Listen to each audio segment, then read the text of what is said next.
Gather, veterans. It's time to join the fight. The long war begins.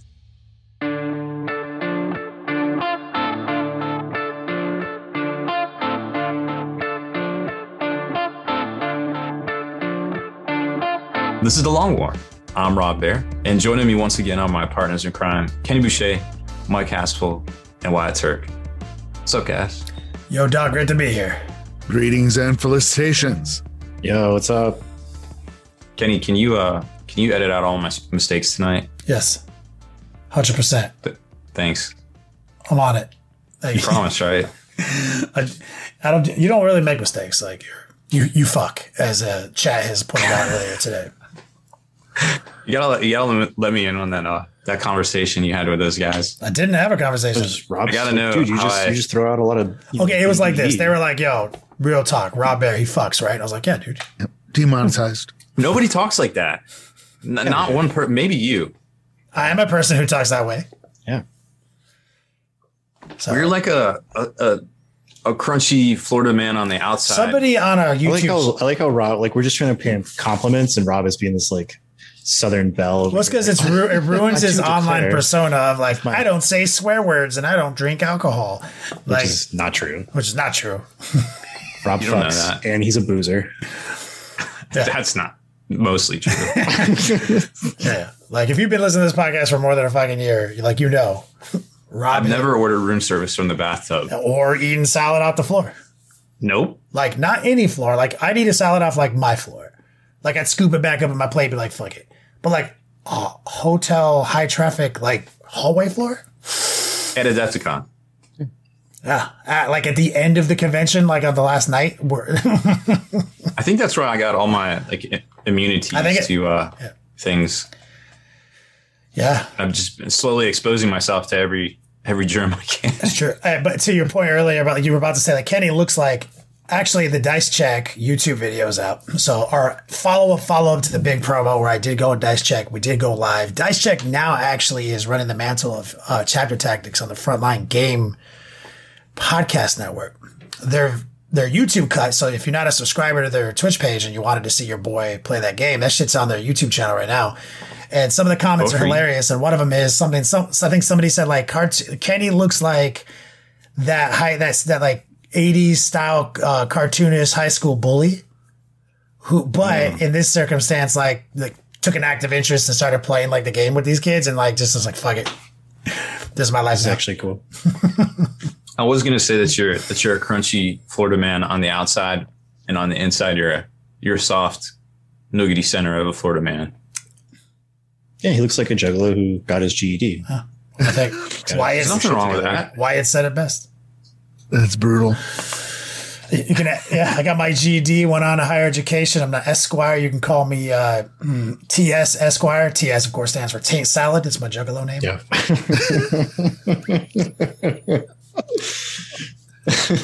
Oh my God. Yeah, I didn't go to 4 years of medical school, so you call you Mr. Yeah. Taint Salad. Yeah. Dr. Taint Salad. Yeah. Thank you. Well, we're going to do almost like a meme episode today, a little clickbaity. We're going to talk about the new Nundum, why it's fucking amazing and it's not a typo. Rob's got a tabletop marketplace for us, and Haspil actually has something for us too, something special. I'm calling it Haspil's Hobby Hacks. Yep. But that's hot. It's good, right? Like hot Haspil hobby hacks. Ooh, there you go. Ooh, I like it. How many H's can we throw on the front of that? Humongous.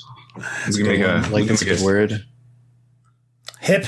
Haspil's hip. Oh, yeah. Haspil's hip hobby hacks. For the kids, for the youngsters. What if it's hot Haspil's? Then so maybe like Haspil's like kind of a sexy host. Yeah. Depends on our demographic that week. We still hello, fellow kids. Welcome to the Hip Hobby Hacks. Ooh, I fucking love it. Let's do it, dude. That's your new in to the YouTubes. Hello, childrens. This is the first time War Pigment wrote something in chat that I'm going to actually acknowledge during this part of the segment. He still misspelled it heinously, but it's dope. Hella hot hobby hacks. job, man. But before we get sidetracked on how many different versions of alliteration can be achieved with Haspil's name, let's roll out to the Cave of Wonders with Wyatt. Ooh, yes.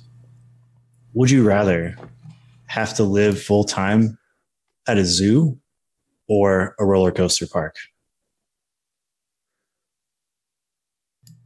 I have some questions. You should. I hope you do. Do we get to pick? Is it a known park or is it like one of those? It is a random park and a random zoo. You could look out. It could be Disney World, or it could be like the State Fair. But it's not going to be like some effed up thing. It could be like Joe Exotic Zoo. Yeah. I mean, that is a zoo. So what is it called? Technically, it's a zoo. The GW Zoo, isn't that what it's called? What about fictional zoos like Anatomy Park? No. Okay, that's good. Are you an exhibit in the zoo? No, you just live there. You just live. You're just that guy. Now, if I live there, like, is it okay with the staff? Like, that's just a part of it, or not to constantly fight for my existence? No, you just have to live at a zoo. All right, but like that's not the answer. And not get ate. My question is that like, is it like accepted by normalized. the zoo? Yeah, it's normalized. It's normalized. It's like you just live there. Like this. Okay. So they come to work and they're like, oh hey, it's that guy that like lives under the roller coaster. Normal Do part I of my get existence. like an apartment or a house that's there? Maybe if there is one. Depending on the randomness of the like how dope this music park. I mean, like if we get a roller Like I'm coaster, saying, you could. It's like you gotta like take a roll of the dice. You could like get Disney World and like live in a resort, or you can end up with like Universal and as Adventure, and you just live in the Harry Potter world at night. That would be another good option. Does an aquarium count as a zoo? It's like a fish zoo. I'll accept it. Oh, So you could have the thickest fur. How many places to live though? Hot tub. It's all just like hallways and tanks. is it restricted regionally, like, or is it worldwide? It's worldwide. Yeah. That's rough. I feel like roller coasters is a bit more predictable because there's only so many of those around. I'm going to pick roller coaster because I feel like I'm going to have more diversity and fun with at least my food options. I can see it. Again, that's a big random chance. It is, but like also I don't want to deal with like unregulated zoos in other parts of the world. That's true. That's true. Like I don't need to ride the fucking roller coaster in the fucking some horrible place that doesn't have regulations on roller coasters. But like They have to have. But at least in the worst conditions, the animals are in cages, and all I have to do is deal with like how bad I feel for the animals, not getting mauled to death. Yeah. Well, What about like how many like zoo escapes do you actually hear about? Like how many unreported? I mean, there's escapes elephants are there? on the rampage right now. So I mean, like if the tiger makes it outside of the zoo, then it's news. But if it gets out of its cage within the confines of the zoo, Right, but I chose You never roller know coaster. about Like I'm taking all that off the table. okay. Roller coaster. I'm not riding the roller coasters there. That's not a part of my life. I live there and I eat there and I sleep there. Like I don't need to worry about unregulated roller coasters. I feel like, but like no matter what part of the world you're in, if it's an amusement park with roller coasters, they're gonna have way more hype food options. That's true too. So like that's what I'm looking for. Like if I'm like a hobo who lives there, I'd rather like root through the trash cans there. Mass transit, definite plus. yeah, There'll be but some nobody sort said you had to root through the trash cans. You just live. I'm assuming the worst case scenario. He's choosing that life. Like, it's of, yeah, I mean, gonna be dirty, Mike. What about at night? Just let 'em do Like his thing. what about at night when like, everything's shut down? Like at least I can get like fresh-ish you stuff. can just order Jimmy John's, man. They'll deliver to a amusement. Yeah, to the park. gate. Take a left. But like, what if I'm in like Thailand? Like, you know what I'm saying? Like I'm getting Thanos snapped into a new existence, and like it's normalized, but like I don't necessarily even speak their language. You know what I'm saying? I feel like roller coasters can't eat you, so that's probably Yeah. the safer bet. Yeah. And maybe you'll luck out and get one of those custom like roller coaster water parks. Oh yeah, and yeah, $8 water. I can't afford to eat at an amusement park. I'm just Or running you through could be down at like Six Flags over Texas with the Judge Roy screamer. That I almost died on. That's another story. I also got That's stuck good. on a roller coaster at Six Flags. Yeah. I almost died on a water slide at Six Flags. What is wrong with Six Flags? I don't know, man. Like I legit almost Doesn't went sound good. over. I mean, Okay. it was. to be fair, that was like all amusement parks in the 90s. Oof. So, I mean, it's not like they were special. I almost died 3 separate People died times at at Six Disneyland. Flags Atlantis in Florida. I mean, I did answer my question. I said Florida. Yeah.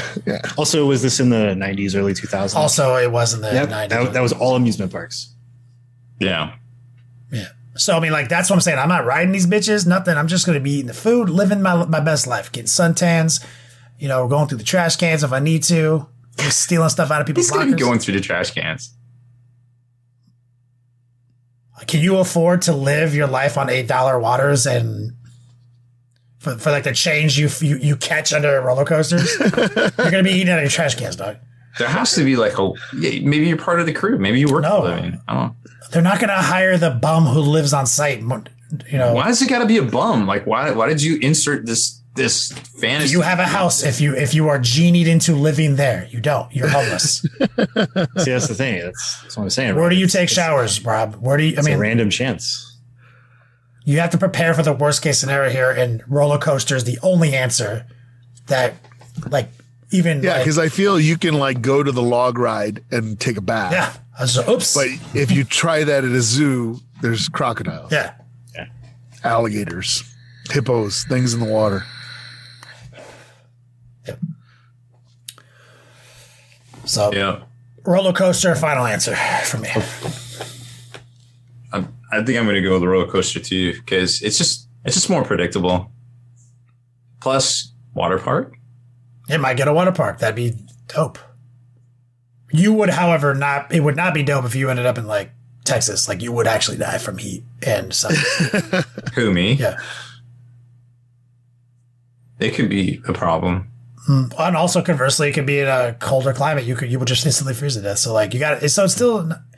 I need those. I need a certain latitude, longitude combination. It's no matter how you I mean, maybe you do pick zoo because maybe you just but it's find the monitor lizard exhibit and just take your skin suit off and just live in and just burrow in with them at night. Maybe. I didn't think about that. Might be too late. It's ridiculous. What about you, Haspil? What do you think? I'm thinking coasters. Coasters. Yep. Good one, Wyatt. Let's kick it over to Rob. Let's do some news. Well, we have a double dose of new releases because they just put out the solicitation for the new Age of Sigmar box set, the fantasy version of Indominus. So we do have pricing on that, which is pretty neat. So I'll just go into that real quick. And it looks like from some of the early rules previews, they're going to have detachments very similar to 40K, which is kind of interesting to see because it's, there's not, you don't have like elite choices. You don't have like that sort of thing in Sigmar. So it's pretty interesting how that's all going to work. And there's things called reinforcement points. So, well, I'm sure we'll get a lot of previews, but if you're a Sigmar fan, it looks to be a very different yet supposedly super streamlined and tight game. I don't know. I was hella disturbed by the preview they did with Phil Kelly.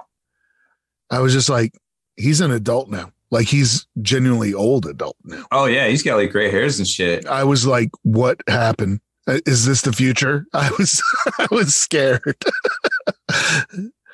Yeah. Remember like 15 years ago? It was like 15 years ago. It was like 15 years ago. Who would take 3 Falcons? Oh. Oops. That was in Vegas. Yeah. Yep. So the Age of Sigmar Dominion box is going to be $199 and the core rulebook will be $65. Their General's Handbook is also coming out very much like 40K had their chapter approved come out at the same time, and that's going to be $40. Hopefully it's spiral bound. By the way, Haspil, those chapter approves for this year, the 2021, they printed in the United States. Oh, interesting. Yeah, so that might be why it wasn't spiral bound. It was not spiral bound. I spiral bound mine though very quickly. Made in the United States by Haspil. Oh, who's the companion army in there? It's Stormcast and who? The Cruel Boys. Oh, Orxes. Yeah. Like swamp orcs that fight all. Oh, that's right. That's right. Yeah, the hobgoblin Urukai looking things. But that is going to go on pre-order July. Order from July 19th and release date is July 3rd. So 2 week window sort of thing. So we kind of already know the next 2 weeks worth of releases. Yeah, it comes with the rule book and everything, just like Indomitus did. Yeah, 60 minis, rule book. I guess there's no dice or anything in there because it's limited edition box. They don't consider it a. Man, I may pick it up because I have a Stormcast army, and I need Stormcast those. Are gonna slap, dude. Those Thunderstrike guys or whatever they're called. Yeah, they are super good. Like you can deep strike in 9 inches away, reroll deep strikes, and then when they die, they explode. Yeah, and they do mortal wounds. There's so many different mechanics that just in the previews we've seen that really makes them sound like completely different from the Stormcast we know right now. I may have to grab that box. It's going to be a good one. So they're promising stores different packages. 15, 30, and 60. And depending on which one they get like a certain amount of preview copies, certain amount early. I had heard something about that you can only get one General's Handbook for every 3 Dominions you order, which is kind of silly because you figure I don't know what they're figuring, like because you need that to play. It's going to have all the new points and everything for the new edition, but you figure everybody's going to buy the box is probably going to need the points to play. So it kind of doesn't make sense, but maybe some people just aren't into the need. Well, for me, like I don't play AOS right yet, but I played when it first came out and then kind of fell out of it. And I'm trying to get back into it. So I probably will not get the chapter approved for a while just because 40K is dominant. You mean General's Handbook? I might have said it wrong. General's Handbook. What did I say? I think you said chapter approved, but I might have said chapter approved because they're basically the same thing. The same thing, yeah. Different. I mean, I think they're ubiquitous at this point or interchangeable. Well, let's go over this week's pre-orders. So obviously all the sister stuff's coming out this week. So you can find that at your local stores. Going to have good numbers on it, supposedly like up to 30. Allocations up to 30, which is great because people might want some of these Warsuits we're going to talk about. Going on pre-order this week is the new Gaunt's Ghost box, which is 6 models for $65. And the Cadian Shock Troopers with upgrade sprue. We don't know what that looks like quite yet, but we'll see it when it goes up on pre-order. And that is going to be $45, which is up from $34 for the old 10-man Cadian box. Then they've got a couple of books coming out too. Serpent and the Saint and the Sabbat War. Those are $27. And the Gaunt bookmark is $18.50. Store's got to buy them in a 5-pack though, so whatever. There'll probably be some there if you want them. And then the stuff Haspil was talking about, the Vincula, I think it's Vincula Insurgency, the Ghost Dossier hardback novel limited edition box is $150, and the Sabbat World Crusade limited edition box is $140, and just the hardback Crusade book is $65. So if you're really into Gaunt's Ghosts, there's going to be some dope web store only. Make sure you log on at the appropriate time in your region. I think in the States it's 1 p.m. Eastern. You might not get it. Nope. That's not new. That is not new. I wanted to talk about just a couple other things. I know we got a lot to talk about tonight with the Paragon Warsuits. So if you missed it earlier in the week, Henry Cavill took to Instagram again just to prove to everybody that he loves 40K again. And I guess he was flying in a private jet, and on the table he had a couple of books in his reading list. Yes. One of them was an Abnett book, the Penitent by Abnett. So just chilling. Of course, a lot of people saw Warhammer official commented on it and things. I think the post had like millions of likes. It was crazy. So yay. It's gonna be interesting to see. I guess he's coming to States for work, so maybe got a new production, something happening. Hopefully we'll find out more about that. I think like last week they said that they've wrapped filming on Witcher 2. Yeah. So maybe there was like some stuff for that he was doing over here. I don't know. I thought they were filming that in Poland, but I don't know. Parts of it. I mean, I don't know what their production, like maybe they were doing some like soundstage stuff over here. He was just playing his normal part as the Emperor of Mankind. Yeah. I've mentally cast him as the Emperor. So yeah, I don't know. Well, we'll find out. I'm sure in the near term he'll let us know. Maybe it was Highlander after all. Maybe. He said he got cast in it, but we just don't know the role. Pop Goes the Monkey rolled out new Sonic Obliterator alternates. They look great. There's 4 different ones, depending on which, kind of like Sonic Obliteration something. Yes. They are pretty cool. I think they run $20.99 each. Privateer Press put out a mystery box for $60. I think they're still up on their site right now. If you're in any of the War More Hordes games, you supposedly get $200 worth of value in each one. Pretty cool. They just said it was spring cleaning, getting rid of some stuff. Might be worth checking out. If you're into board games, Catan put out that they are doing a 3D version of the board, the classic board game. You can obviously get it everywhere, but it's literally a 3-dimensional version, not 3D print. And it comes with like this cool little case, or that you can put it all back together inside the box. It is a little pricey. It's $300, but to be able to set it up and have it all, like have all the roads and all the things, it looked pretty cool. So if Catan's your thing, you might want to check this out. It looked pretty dope. I was like, that looks dope. I don't think it's for me, but I know there's definitely some people out there that this will be their thing. And Victoria Miniatures redid some of their Border World Ranger sets, which would make great Gaunt's Ghosts. They have camo cloaks. They got, they're pinned on and everything like that. Models look great. They have male and female versions, of course, too. So I think the 10-man squad is roughly $50. And it, will come with your upgrade sergeant and some upgrade weapons too. So it's a great, like if you're trying to build out, a Tanith army, this might be a great way to do it because, you get the ghosts, the new box of ghosts, which is like the 6 major characters. I don't think Milo's in there. No, he's not. But then you could fill it in with the rest of these, or, mix and match with different regiments or doctrines, whatever you want to do. I just think it'd be pretty cool and definitely worth mentioning.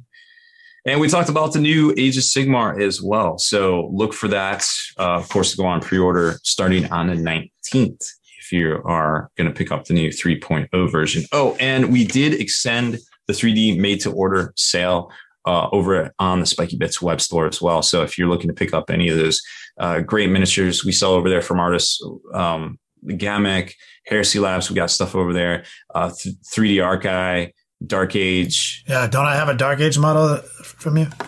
I think you do. I think the canopy came in today. Oh, sweet. And we will have the anti-grav speeder up for pre-order probably next week. Yeah, so if you saw my Instagram post the other day, I've got one. And Rob sent me the old canopy. And so I definitely want to avoid painting all the dudes if possible. Yeah. For my promo. And do a window effect, which might not be any easier. But I plan on getting that thing all off the supports hopefully tonight. So I can start as early as tomorrow. Worst case, I start on Saturday. Yeah, just make sure, you trim all the nubs around the parts that kind of slot in. Yep. To the different areas. Oh, don't worry. I'll miss one or two. Like why doesn't this go in? Yeah, I'll be like, damn it. But I'm shocked by how massive it is. I did not expect it to be that big. It's a pretty cool kit, and it's got a little, hatch on the back. So it does have a slight interior, but I don't think it's worth like paying any of that. Just, put the hatch on the back and boop. It is. Like, I mean, it's just a shockingly hefty piece of 3D printed resin that is like, I can't believe how like good it looks. Like I didn't expect that. So, sweet. Tune in on Twitch. You'll see more of it. And what about those nuns? Yeah. So we have the Prioris Warsuit, or battle armor rather, that is also up for pre-order right now. We took a bunch of pre-orders back in May. And we sold them in sets of 2 because I thought that would be the way to do it. But it turns out you might want 3 of them in a set. So we just added one in, same price. But they're on sale right now too. So if you didn't lock any in quite yet, you might want to go check out the store. I think they are $15 off. So put them somewhere around $40 for 3 of the Prios Warsuits. Battle armor. Good timing, because we're talking about them tonight. We're talking about, some Nundum stuff tonight. Yeah. They make a great alternative, I hear. Well, is that the end of your news segment? Yeah, that's shockingly all I got, but it felt like there was more. Well, we did a lot of pre-work in the old pre-game show, so we're prepared for tonight. But before that, Haspil's Hobby Hacks. Sorry, hold on. Haspil's Hip Hobby Hacks. Hello, fellow kids. It's the best. Welcome to the Hip Hobby Hacks. Now, seriously, I saw a YouTube video, and it was by a guy. His channel is called Origin Painting, and the YouTube video is called Blah to Bling. And he takes some regular GW bases and does some scoring on them with a special tool that's, you could do it with an X-Acto knife, but he names the little tool, and I did buy the tool, but I haven't gotten it yet. Like a scriber? It's a scribing tool. Yeah. It's like for Gundam, Gunpla stuff. It makes like the armor panels more prominent, stuff like that. A bunch of different types of those you can get super cheap. Yeah. So it's not expensive. I think it cost me like $6 or something like that.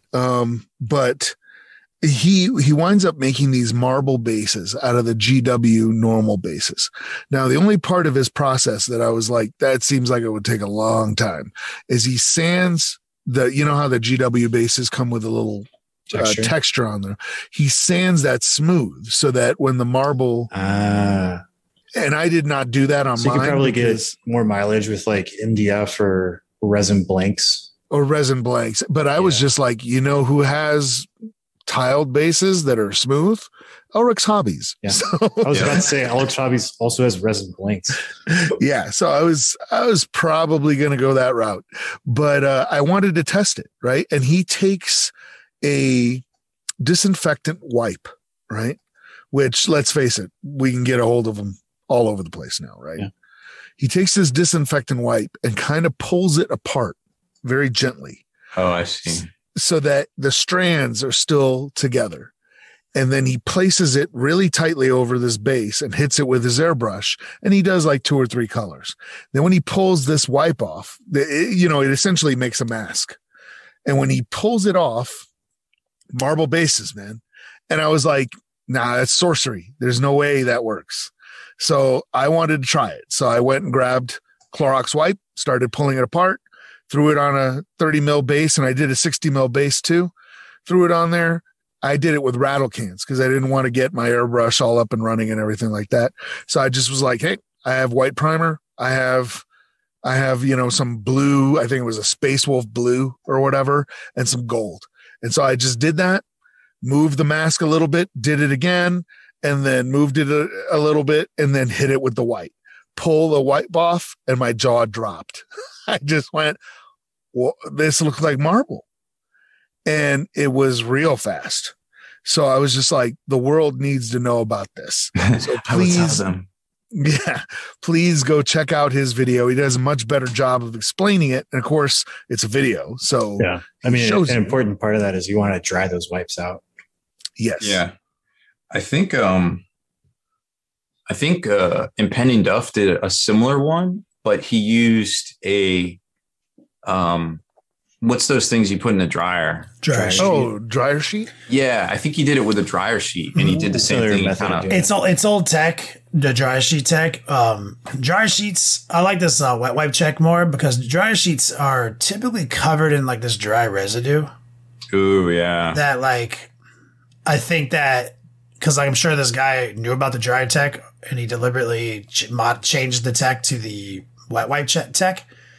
Because when that thing dries, that astringent alcohol, it's super dry. There's not going to be any like powdered residue left, No, there's nothing. Yeah. And also, it's probably slightly more absorbent than a dryer sheet. And I imagine there's something to that. It's because I've done it with dryer sheets and it's okay, but I thought that Haspil's like quick, not like just fucking around with a rattle can and a dryer sheet. I mean, in a wet wipe, I was like, that's actually better than I thought it'd look. Like that's I mean, it's not like it's not the bespoke kind of I need my Horace on a marble staircase look to be perfect. It's not that, right?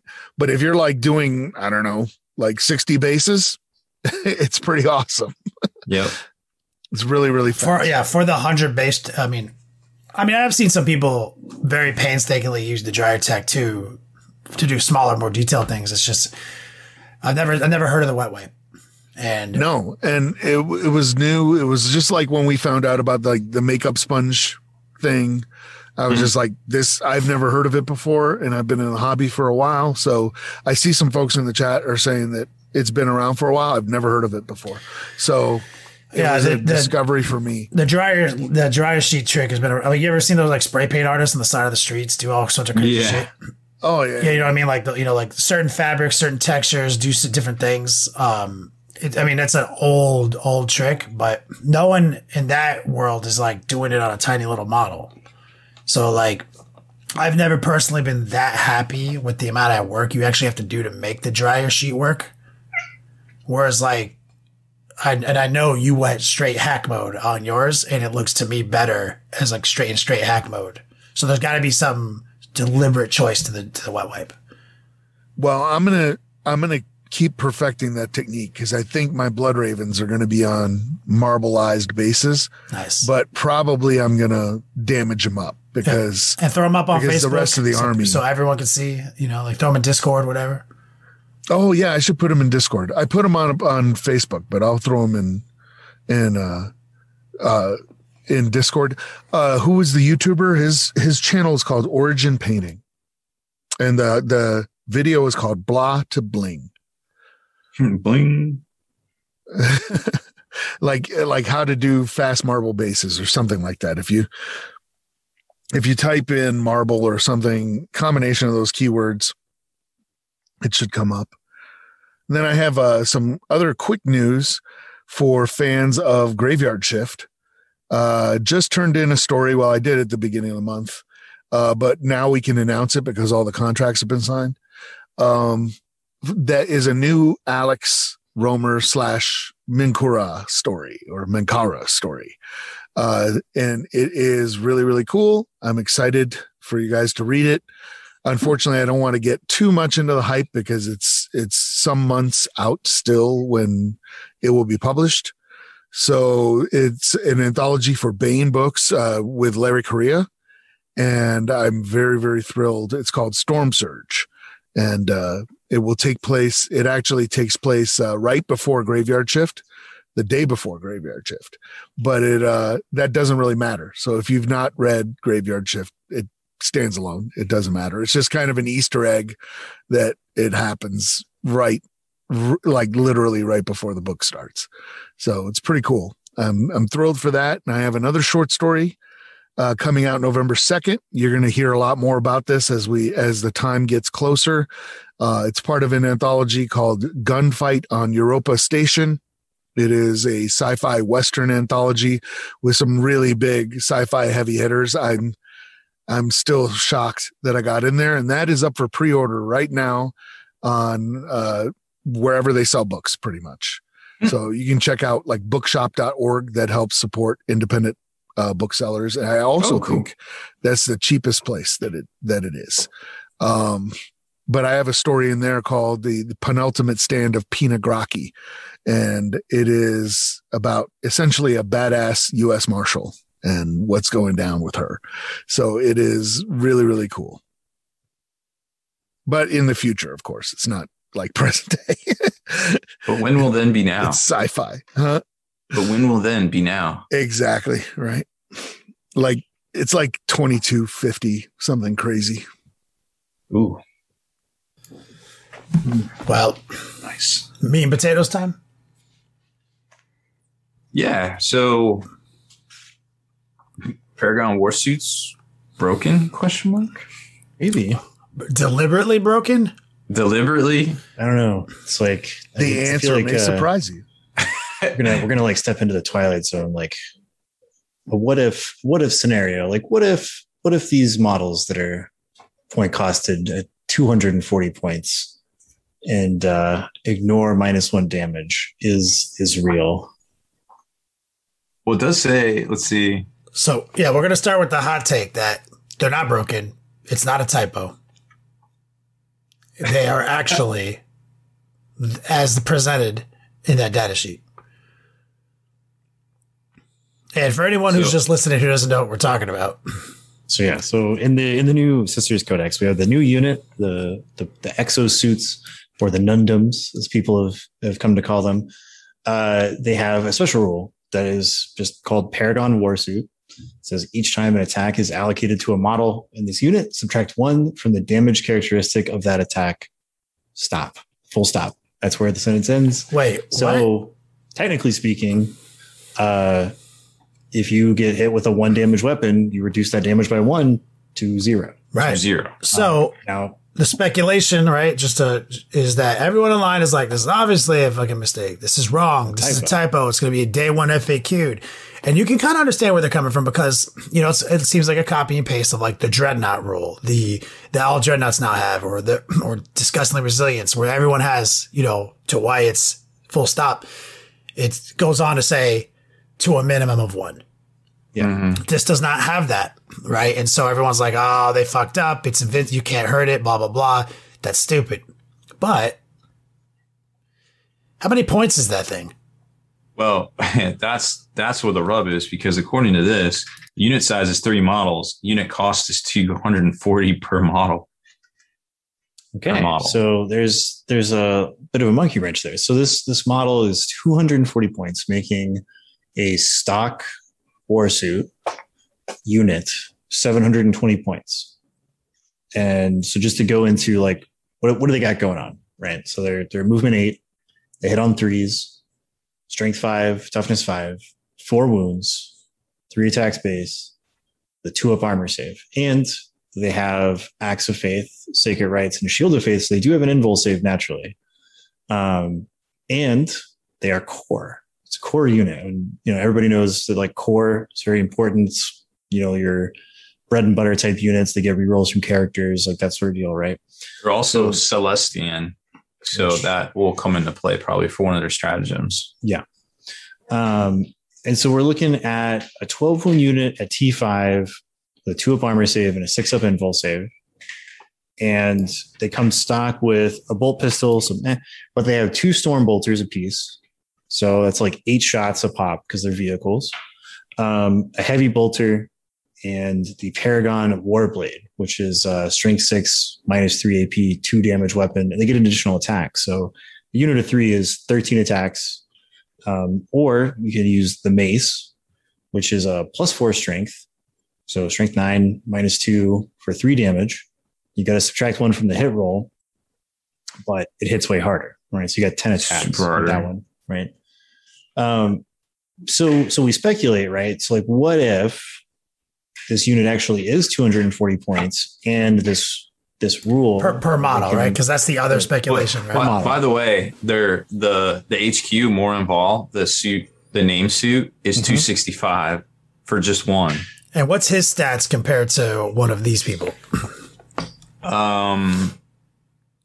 What's his wounds? 8 wounds, 5 attacks, toughness 5, strength 5, 2 up. So she has double the wounds of one of them. She hits on 2s. Yeah, she hits on 2s instead of 3s. And she has a dope ass pole arm. So she's 280. 265. 265. And GW is saying that these are 240 per model. So she's only like, 25 more points than these ladies? So there's a lot of room here to discuss because obviously people are like, there's 2 typos. The damage typo and the points per unit, not points per model. So look, she's the same power level though as this whole squad. So there's a lot of conflicting data here, right? So I do believe 240 is, even if it was per 3, these are 80 points a pop, right?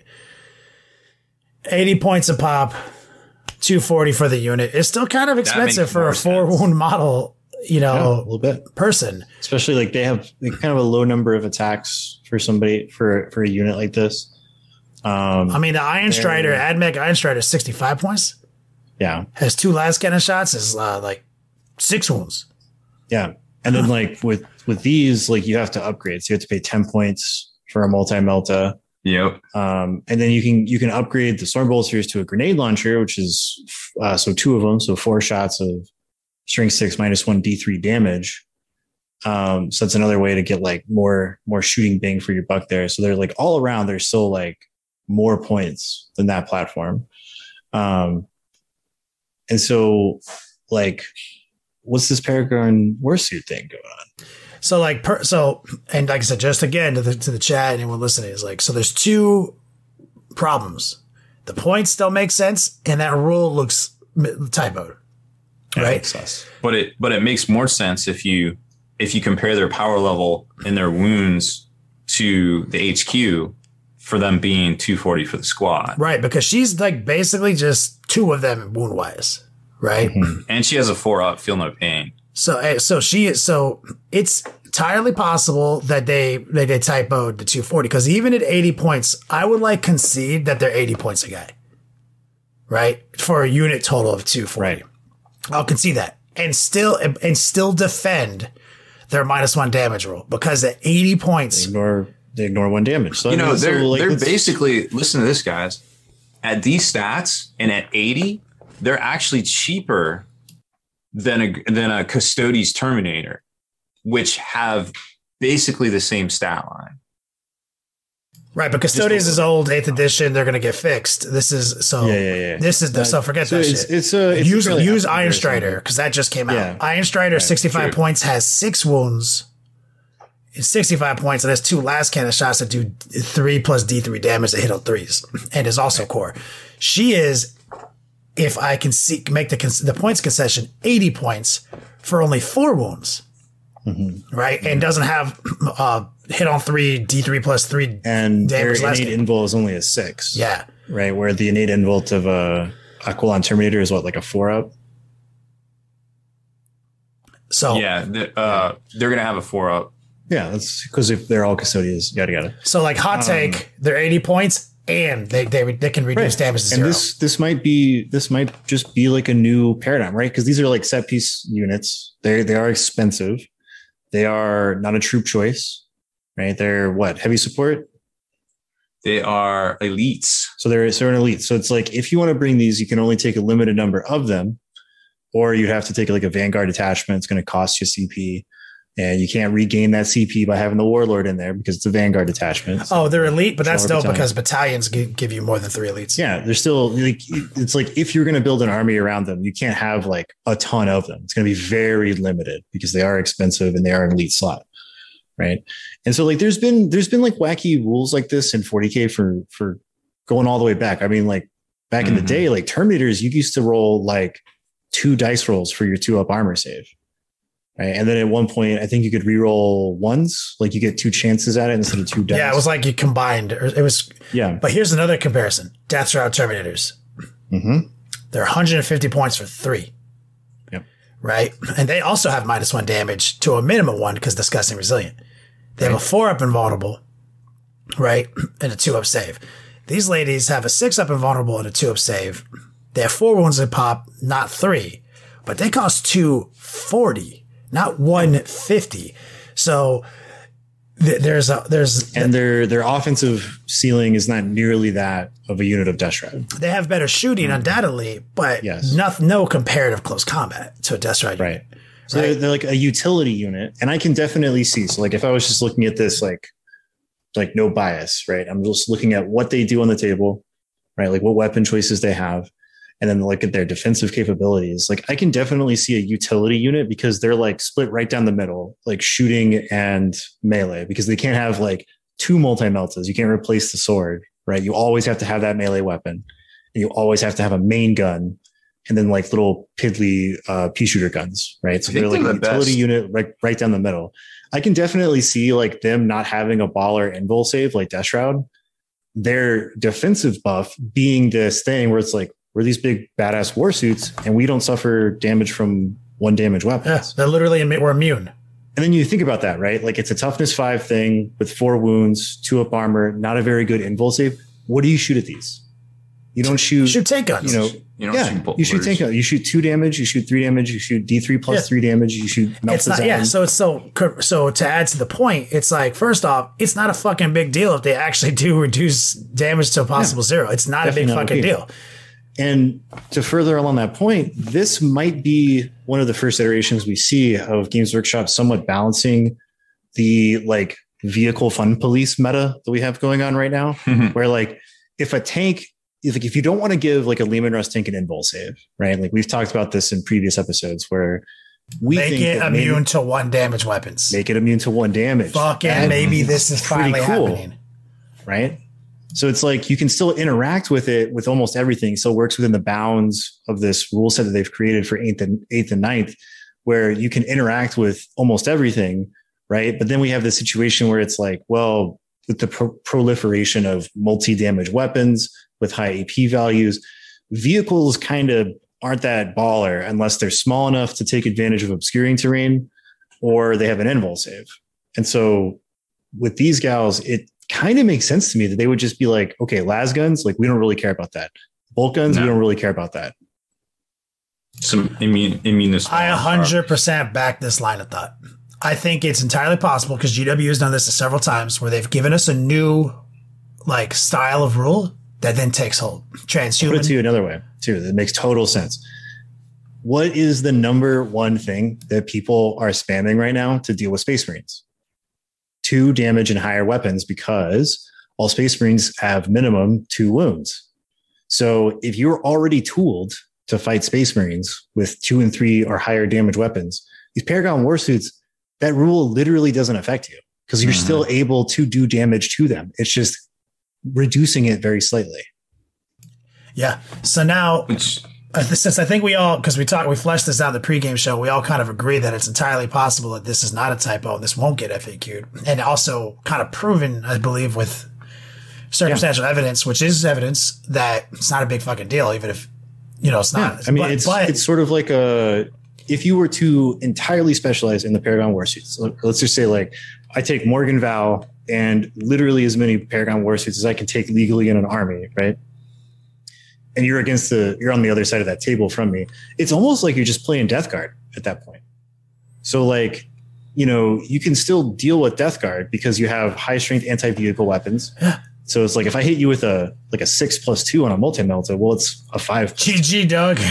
still zaps one of those girls with every multi-melta shot, right? If you have a bunch of 2 damage weapons, well, it just goes to 1 damage. They only got 4 wounds, right? And so you'll chew through them eventually, right? And then when you talk about like mortal wounds, the way higher damage ceilings in like the fight phase, you can clean them up with. I honestly don't think it's that big a deal, even with all it's doing at the end of the day is it's making you not make mistakes as an opponent. Yeah. Instead of you saying like, oh, I'm gonna just wait to fire these girls, like no, we're immune to those. Don't forget. You're like, oh, thanks for that reminder because that would have been an utter waste of seconds. Let me go actually shoot something that matters, like this chaff unit over here. Yeah, and it's like one of the things that you like to talk about a lot, Kenny, is how like more and more in 8th and now in 9th edition, like units have a role, and when you use them in that role, they perform really well. Like, what is a unit of 10 guardsmen meant to do? They're infantry to hold objectives and take out other infantry, right? Now you need a lot of them because their lasguns kind of suck, but that's their job. A basic guardsman with a lasgun, his job is not to go off and shoot at a land raider or a predator tank or this Paragon Warsuit, right? That's not his fucking job. Whose job it is somebody like the Devastator Squad or maybe some Stern Guard veterans with melta guns and plasma guns or something like that, right? Yep. Like it kind of makes sense. Like when you really look at it in a when the game is a stylized representation of a fight, and it's almost like assigning a keyword to a weapon and an eligible target.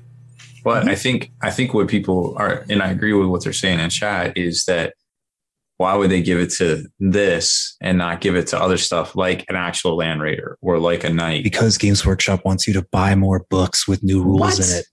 Look, I'm just going to let you guys in on a little secret right here. Judging by the way they're laying out the rules format for Age of Sigmar with all like the section type, I don't know what it's called, but it's like 10.2.18 references 13.2.18 instead of just a page number, like a literal section header, combination code. They're going to port that over to 40K. Yeah. So all our rule books, completely irrelevant. It makes it easier to look stuff up. For sure. I mean, like, have you ever gone to a library and tried to find a book not using the Dewey Decimal System? It's impossible. When you figure it out, it's super easy. I just used the Dewey Decimal app on my phone. Yeah. I mean, it's the same thing. You're using the system, right? Yeah. But I mean, that's the thing, right? Like they could just be like, hey, we're going to try this new rule out. Here's a beta test PDF. They could do that. It's within their power. Are they going to? No, because they want you to buy the new book. They want you like 3-4 months from now to buy Space Marine Codex version 2.0 for 9th edition. They want you to buy the new Astra Militarum Codex. It's the same thing. So it's like, it's one of those things in 40K that you either have to like deal with it or just not play 40K. Cause that's, I mean, it's voting with your hobby dollars. If the book has like, value, that's what I'm saying. It's like, if you can't deal with the way that Games Workshop does business, then don't deal with them. Don't give them your business. But that's what 40K is. But also to answer that question, just to go back for a second, like why would they give it to them and none of the units? To me, it's kind of narrative. Like every little video trailer I've watched so far of a Sister of Battle is her literally being immune to damage because of her faith in the Emperor. Yeah. These are like I just watched like 16 other humans die and her not die because of her faith in the Emperor. Like I think it's kind of neat, especially if it's limited to this unit that's highly expensive. And maybe we do discover that the 240 is the fucking points. Right. You know what I mean? Like on top of that, like what is the prestige unit? Like what is the like on a pedestal cool factor unit for Sisters of Battle? Because they don't particularly like other than Celestine maybe, or like their, and also real talk, the shockingly low number of wounds that these girls have for a 9th edition fucking model that would cost that much is, it kind of makes sense. Like it's a way to give them a defensive buff without making like them 4 wounds. That's kind of weak sauce, bro. That's and it's like now you get these cool things that's like this is the set piece units for Sisters of Battle. Because like all their vehicles are like the same vehicles with like some trim thrown on them, or they have like a ton of Sisters of Battle, or you have like Repentia, which are just like chaff units, or you have like your Dominion squads or Retributor squads, right, which are Sisters of Battle but with big guns. So other than like a couple of character models, they don't really have like a wow factor type unit, and now they do. They have two more of them. They have Morgan Val and these Paragon. Speaking of Morgan Val, listen to this. She has the Holy Aegis ability. Each time an attack is allocated this model, have the damage characteristic of that attack rounding up. Which it's like Marnie Skalgar has that rule. It's a good rule but you can make the argument, I suppose, that that's kind of a blanket thing. So is the not to a minimum of 1. I could see it. I mean, it to me, it makes a little bit more sense on her because she can't be targeted unless she's off on her own. Yeah, so that's a defensive buff she has innately. She has a way, way better invul save innately than they do because she's got that 4 up and they just have Shield of Faith, which is 6 up. Right? Well, you can buff it, but you can basically only ever make it a 5. Well, speaking of buffs, real quick before we run out of time, how do we make these girls even tougher? There's a number of ways. So, starting with army building, you can choose your what are they like orders? Orders, yeah. So you can choose your orders. So one of them is kind of one of the go-to like main ones, which is the Order of the Valorous Heart, right? And you get a 5 up feel no pain against mortal wounds, and they ignore or they reduce by 1 AP1 and AP2 damage. So if it's an AP2, it goes to AP1. If it's an AP1, it goes to 0, right? So that's like a good one. And as one of the larger ones, they have bespoke warlord traits and relics and stratagems and stuff like that. So that's a good choice. And then on the other side, if you want to get a little bit more cagey with it, you have like the build your own order where you pick 2 from the list. And they have a little bit of the Valorous Heart in there, and they ignore AP -1. So that's Shield of Aversion, if you take that as one of them. And then They also have one that cannot be wounded on a roll of a 1 or a 2. And that's Righteous Suffering. So if you build your own, you can take Shield of Aversion and Righteous Suffering and make them a little tankier that way. So that if something like real high strength tries to get at you, right, they can't wound you on 2s, which is okay. For the rest of your army, which is composed of Toughness 3 models, these people are only Toughness 5, which is going to get +1 to wounded and reduced by all sorts of factions. Getting to wound them wounding that army on 2s is going to be very easy to do. Yes, because like you probably want to take like a battalion, so you're efficient. You got some infantry to do OBSEC things and do actions and stuff like that, right? And then you can have up to 6 units of these Paragon Warsuits in that battalion. And so for those other units that are Toughness 3 normally, it buffs them up a little bit. No, I'm with it. And so there's some characters we can float around too, right? Like, so we can make them harder to interact with on top of their damage mitigation pretty easily. Plus buffs. Okay. Yeah. So you can take a Unitoran Priest who can, shout litanies, and he can take the Enduring Faith litany. So it gives them a +1 to their Shield of Faith. So they get a 5-up invul save, 2 of 5-up. Not bad. Basically become a 4-wound Terminator at T5 at that point. And then they also have a unit called a Dogmata who can give them OBSEC through one of her abilities. And she can also shout litanies. So they have the Chorus of Spiritual Fortitude, which is pretty cool. And that makes them immune to the effects of psychic powers. So if they're under an effect, it ends immediately. And they cannot be put under the effects of psychic powers until the next command phase. That's another amazing, so you just got to stacking these little fuck yous. Right. So let's think about that, right?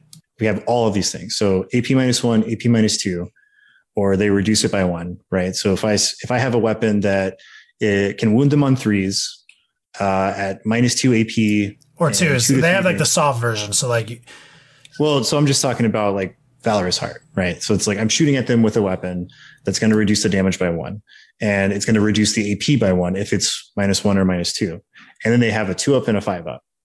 So I think there's a lot of stuff in the game that could still easily schwack 3 of those in a single shooting phase. Yeah, even if they reduce damage down to a 0. If you're listening to this at home, open your Codex or Battle Scribe for whatever your main faction is, and just think about that, where it's this person has a healthy number of Paragon Warsuit units in their list with these buffs. How do I deal with it? I think you'll find that for most faction that I can think of off the top of my head, you can deal with them. It's not that hard, even if they ignore 1 damage weapons. I just killed 4 of them right now with entropy cannons. Yeah. Literally just right now, in my dice tray, I muted myself. I'm just saying, if you're a Space Marine player, which most people are, and you already have 6 attack bikes, you're easily picking up 2 units of these every shooting phase. Not that big a deal. I don't think that's, shooting is the ultimate nullifier in 40K in general. And it's quickly becoming that in Sigmar too, it looks like. But I don't think that's a good argument. They're you can just shoot it off the board. Dude, you can shoot everything off the board in 40K. Well, that's what it's a good argument for us, not for the people who are whining. A single unit of 3 Death Shroud against a single unit of 3 Paragon Warsuits. Those Death Shroud pick them up. Pick them right up. Yeah. Well, I think there'll be 3 or 2 more on the tabletop still. Probably. What do you mean 2 more? A unit of 5 instead of a unit of 3? No, 2 more squads, probably. Well, yeah, that's what I'm saying. So that's why I said in my hypothetical, think of not this problem of dealing with 1 squad, but dealing with a healthy number of squads. So 2 units, 3 units, even 4 units. Because I think the people that would take the 6 units of them is going to be out there, because that's how many points? Pull out my calculator real quick. It's 240 times 6. Yeah, it depends if they're 240 or not. So that's 1,440 points. So that's basically their whole army. Plus more involved. Yeah. And she's what, 265? 265? Yeah. So 1705. So that means they have 295 points to have Sisters of Battle, a little infantry, a couple of these buff characters that are probably 45 to 70 points each. Mm-hmm. So that's their whole army. So even then, if you want that to be the hypothetical, if you can deal with that, then you can deal with 3 of them. So just now I rolled this one out. 3 Death Trials versus 3 of them. And so I'm even going with our most defensive version of them, where you can't wound them on 2s, right? With all the little stacks and everything. And the soft version, it only reduces the AP of my AP 1, right? So where the order is AP 1 and 2, right? So it says for weapons that are AP 1 and AP 2, you reduce it by 1. What about the Build-A-Bear version? It's the only AP 1. Mm-hmm. So you reduce AP 1 to 0. So the Build-A-Bear version, I think, is stronger because, like, if it forced me out of being able to wound them on 2s, which is like my go-to shit. But they had to take the full throttled save, and I did struggle to kill them all with the Death Shroud, but I definitely like dropped 2 of them. Mm-hmm. Right. But in the other, they don't have a lot of attacks. So for every 1 that you drop, that's like a big hit to their max when they strike you back. If they were ignoring -2, if they were taking -2 down, but I was still able to wound them on 2s, it'd be about the same math. So like they're like, they can, but they did absorb way more damage than I thought they would. But if I was, if this unit over here only does 1 damage, I wouldn't even think of putting them over there. Even under normal circumstances, like that doesn't seem smart to me, but it's pretty, I mean, I think they're fucking cool. And this is a hot take, right, guys? Listening, this is a hot take. Like, hey, damage being reduced all the way down to a possible 0. It's not the first time we've seen this. The damage being reduced all the way to a possible 0 and having it be on purpose. I mean, Necrons could do that. And I don't think they can do it anymore. I'd have to. It would be the first time we see it on purpose. Yeah, yeah. Like, no, you could do it. You had to spend a stratagem to do it on their like quantum shielding thingy. What's it? But that was like a whole series of rolls, not a. You literally are not allowed to shoot at me. There's still a fail rate to that one. Yeah. But I don't know. Like, I think there's a solid argument that it could be intended. I mean, I'm definitely like just outside of the bit that we're doing. I definitely think it's a typo. Yeah, but obviously, for the purposes of this discussion, I'm saying there's an argument that it could be intended. This is a hot take bit. It's likely to be a typo because we've seen this phrase in many places before. And also that point cost is certainly a typo because they are garbage at that point cost, even with reducing damage all the way to 0 potentially. Like 240 a person and you are immune to bolters is unplayable still. Like that's not, but if they're 80 points a model, with some of these buffs, they're actually pretty fucking respectable. Like, yeah, I mean, like, so just like as a personal person, like, so I'm going to Lone Star Open in July, right? And let's just say that, this codex is coming out on Saturday, give it like a solid, anywhere between day 1 and like 2 weeks out for an FAQ. Let's say they don't change it. Let's just say that like this is intended, right? For like the purposes of this thing. And I see a lot of these at Lone Star Open. I'd be fine with it. Like, I'm not worried about these Paragon Warsuits that ignore 1 damage weapons. Like, not a big deal to me. Nope. But I think the coolest thing that came out of the discussion was the potential, and now I want this more than anything.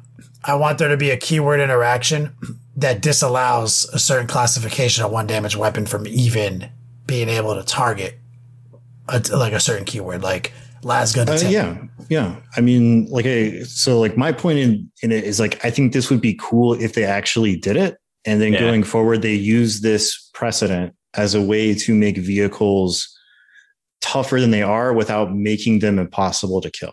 Because 40K is like kind of a bad track record with like making vehicles like cool to use. Like, and sometimes they're like OP and then sometimes they're absolute trash, right? So we don't want to go back to vehicles being OP, but we also don't want to go back to when you could just like look at a Land Raider the wrong way and it would blow up. Or just immobilize every vehicle in their army in the first turn, stun lock these 3 and like literally, oh cool, nothing in my army does anything. Yeah, because like one of the ways that is you're able to deal with some vehicles with math on your side is volume of 1 damage dice. Right. And so if it's like, well, the only way to deal with this is anti-tank weaponry, then it kind of gives anti-tank weaponry like a specific place, and it gives anti-infantry weaponry a specific place. And it also makes your tanks like immune to the like piddly las guns or bolter damage that normally shouldn't really do anything to a main battle tank. Yeah, actually, it's funny because some people in the chat were talking about like the armor value system, which universally and objectively sucked dick. Like the way we do it now, which is straight up wounds, having more toughness and wounds, that's the superior way. But something that was better about the vehicle damage chart was the difference of like you took the strength of the weapon, you rolled it, and that number had to be at least equal to its armor value, right? So straight up, you couldn't interact with vehicles of strength 4 or below. Remember, that was actually, and people are like, some people in chat are like, that's ridiculous. People lose their minds. Like, bro, we played this game for like 20 years where literally strength, entire and classification of weapon could not even target a fucking vehicle. And so, and it swung the other way, right? And so it was like, so no, you can't kill my Land Raider with las gunfire, right? Which, narratively speaking, you probably shouldn't be able to. You couldn't kill a Rhino with las gunfire, dog. Yeah. Yeah, that was the big selling point to 8th is every weapon does everything. And we're like, and then it's like, if I just hit this Night Titan with like 1 billion chainsword attacks. The best thing that came out of this conversation is remembering the past. That is okay, and I would like. I accept that this is likely a typo, but I would like now more. I didn't even know I wanted this, but I want some version of this for vehicles. Fucking do. That was always going to be my point when we started talking about this. I didn't know that was always going to be a point. I mean, like, and it could be a keyword or it could be something, but it could literally just be like strength, like strength 4 and 1 damage. And one damage weapons with a strength character, so 4 and below, disallowed from targeting. Straight up. Make the game faster in some aspects. You know, I still think that there needs to be some balancing on like some of the heavy hitting or like the high damage anti-vehicle weaponry, like make it slightly harder for them to just delete a vehicle in one go. But I think this might be a step forward. I'd like to see it. Good point. Thankfully, we have Mike Haspil interacting with the chat, doing his best. I see him in there. And doing the math. That was a pretty fucking sick conversation, man. I didn't expect it to go there. Yeah, I think this chat conversation is relevant to not to the current conversation, but to the hobby in general. Oh yeah, what's up? We have a guy who's dissatisfied with ninth edition. He's not having very good luck with it, and he kind of just wants to get out, you know. And I can relate. When 8th edition came down, the factions I played, with the exception of Space Wolves, and Space Wolves were kind of meh, but all the other factions I played were kind of bad. They weren't very good. So I was having a really rough time fighting going uphill. And a couple of the tournaments I played in, I came in just dead last to get slapped down. And then on top of that, I had a lot of demands on my time, so I wasn't able to really hobby the way I wanted to. But one of the things that he said that I would caution people against is he said, it makes me want to sell everything and just get out, you know, and I would caution against that. Now, here's the main reason I would do that, right? Is that, okay, you're sitting on a lot of money potentially, right? Because you've got multiple armies. You're like, hey, I can get money for this on eBay right now, right? But if you've got any sizable army, which let's face it, 2,000 points, good size army, right? You're not going to get what you think you're going to get on eBay for that stuff or anywhere, right? Your people are looking for deals. They're not looking to buy, to spend what these things are worth to you and all the time that you've invested in painting and converting or whatever, doing that. People are going to pay you on average what they are going for in the box on sprue if you're lucky. Right. Yeah. So now let's say 10th edition comes out and it's baller. And now you want to get back into it and you sold all your Necrons. Well, now you got to buy back those Necrons. And I guarantee you're going to pay twice as much as you did. Yep. And you're going to paint them all have to paint them all again, everything like that. So let them sit on the shelves. I mean, my Grey Knights have probably more dust on them than anything because they've just been on the shelf. No, Mike. Frankly, it brings fine patina. That's right. It brings character. I call it weathering now. They're weathered. So, but yeah, don't sell your stuff. I mean, if you need the money, sell your stuff. Right? I mean, yeah. But if you're just like, as an amendment to that though, like, I mean, but if it like doesn't make you happy, that's one thing.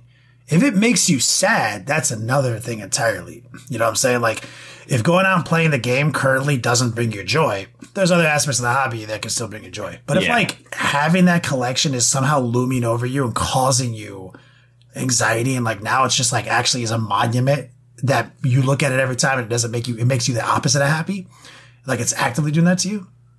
Fucking don't do anything that makes you sad. Like that's like, so I would still caution against it. I don't know how many times, because I've sold my armies before. I've sold my Dark Eldar, and granted, the new Dark Eldar models, the ones I had were old and busted, right? But I have like had stuff where you will regret it. Yeah, I think just in the time to assemble it, geez. Like, forget paint, just assembling it. Yeah. I agree with Kenny that if it makes you sad, maybe just put it out of view. Put it in a box. That's another good point. Yeah. Like, I don't do anything. It's easy to say, like, I only do things that make me happy. Well, that's just fucking not true. Like, I do lots of things that don't make me happy. But I try to avoid doing things that actively make me sad or upset or frustrated or experience anxiety. You know what I mean? And if your army is hitting if your collection is making you feel any of those feelings, do something about that feeling. But getting rid of it entirely is the most extreme version of that, right? That's the absolute no coming back from version. Right. But there are other options. There are other options. There's a middle ground. Like if you have a local game store, right? You can donate a house army and just make a deal with the guy. Know that you're going to get your stuff back busted probably, right? But you can make a deal with the owner and just be like, hey, I'm going to loan this to the store. You guys aren't financially responsible for it. But if somebody needs kind of a house army to play or to show new players how to get into the hobby, and they just showed up and they want to play, but they don't have anything, there you go, man. You're helping grow the hobby. You're helping things get better. But you're probably going to get your stuff back busted. I've done that in the past too. And it's like, or maybe not get it back at all. Yeah, maybe not get it back at all. You might not get it back at all. So that happens too. But it's an because I think if you try to sell it, you're just not going to get what you think you are going to get for it. Now, if you're selling it to finance, like I do a lot, right? The next project, people will panic because they see me selling off like massive collections. They don't realize I'm doing that to finance new collections. Yeah. So, and I've regretted that too. I sold some stuff at the store auction and I'm like, and then months later, I'm like, oh man, I knew I had this. Like, where is it? Mm-hmm. Oh, I sold it at the store auction. And while Haspil's advice is in some ways projecting his feelings into your circumstance, he is actually offering you like his personal experience and his insight, like as a hobbyist for like 30 years, like as something that has come up over and over and over again. So sometimes it's easy to forget, like to look at, like sometimes I look at like advice people are giving me like in those two categories. Like, is this just what they would do if they were me, or is this like actually advice for me? And I think Haspil's giving you like true advice, motivated by self-experience. Like, this is what happened to me, and I would like not want to see that happen to you. Yep. That's a good note to go off on. Rob? Yep. Haspil, take us out. Pop quiz, hotshot. There's a bomb on a bus. Once the bus goes 50 miles an hour, the bomb is armed. If it drops below 50, it blows up. What do you do? What do you do?